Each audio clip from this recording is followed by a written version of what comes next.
um, is very pleased to recognize the gentleman from Georgia, Mr. Carter, for his 5 minutes. Thank you, Madam Chair. Mr. Bowen, very quickly, I've been in and out, so I'm still a little confused. Just help me clear up because I owe my friend, the chair lady, 2 minutes, so I'm going to give those back to her. But I'm still confused about your current capabilities. Okay. You said you've got 4 lines that are just sitting dormant, sitting empty right now. Is that correct? We have 4 idle respirator manufacturing lines. Yes, sir. And they're just, I mean, they're not being used right now. Yes, but go ahead, finish your question. Yes, they are not being used. Correct. So you said you've already got machines for those lines. You don't have to procure them. The only thing you're going to have to do is to get staff in order to use those lines. No, there's 3 things. We need to hire 100 people. We need to train 100 people. We need to get all the materials for that, and we need to get NIOSH approval. We bought those systems from a defunct Vermont mask company 7 years ago. We really don't even know how to use those machines. They're kind of a last resort. And if you'll go back and look at my email to Dr. Bright, I said this would be basically a pain to do, but they're here. And if we need this for infrastructure, let's talk about it. But what we've done in the meantime is we've gone from making 75,000 respirators a month. Think of that number, 75,000, to 2 million. And then in another 40 days, we'll be at 4 million from 75,000. So that's thousands and thousands of percent. But you said you bought those. You bought them for a purpose. You bought them to use them, right? No. Thank you for asking that question. No, they came as part of an acquisition. We bought a defunct medical company, and those machines came as part of the acquisition. Okay, so, and they're made in China. Again, but go ahead. Did you say earlier that your phone's ringing off the hook? You got orders coming out of the yazoo? And Yeah. Okay, but I can't go on a suicide mission. I can't ramp up, hire all these people for something that I don't know how it's going to end or how long it's going to last. And we did this. You got to remember, we almost went out of business doing this before. We ramped up and we spent money and built a bigger factory, hired 150 people, built more machines. And then one day, the business not only went away, it went smaller than it was, and we had to raise $1 million. We had to take pay cuts, and we had to fire 150 people. So what you're saying, and I'm not trying to put words in your mouth, but I'm saying I need a long-term You're saying you're not going to use them, you're not going to fire them up unless you get a long-term contract from the government. I'm not going on a suicide mission. Absolutely.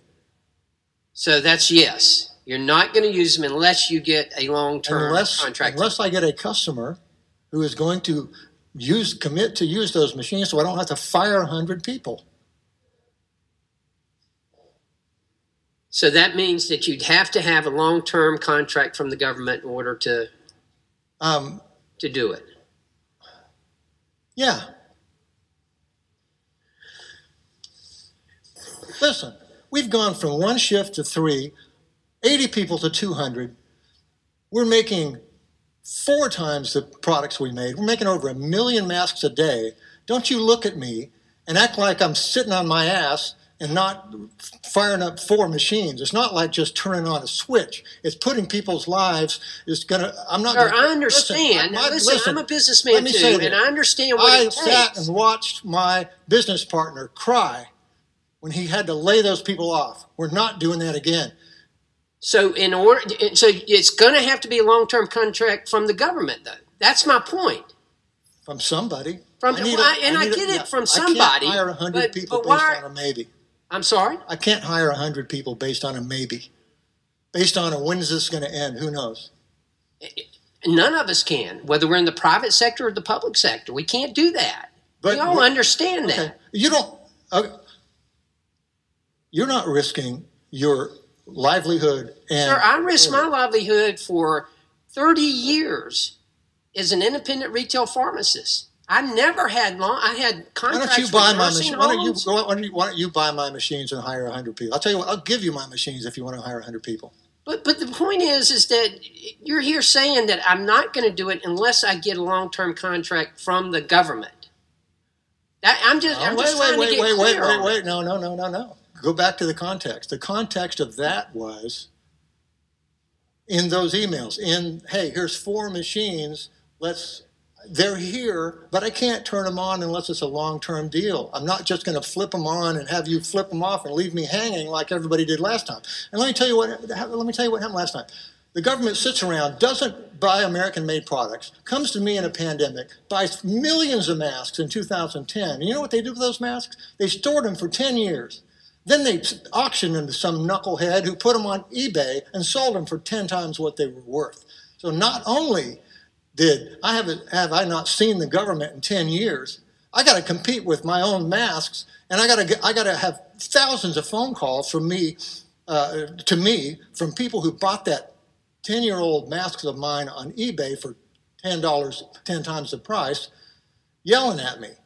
And I had nothing to do with it. It's because the government waited and sold this stuff. So I've been hit from every side on this thing. We have bled for this country.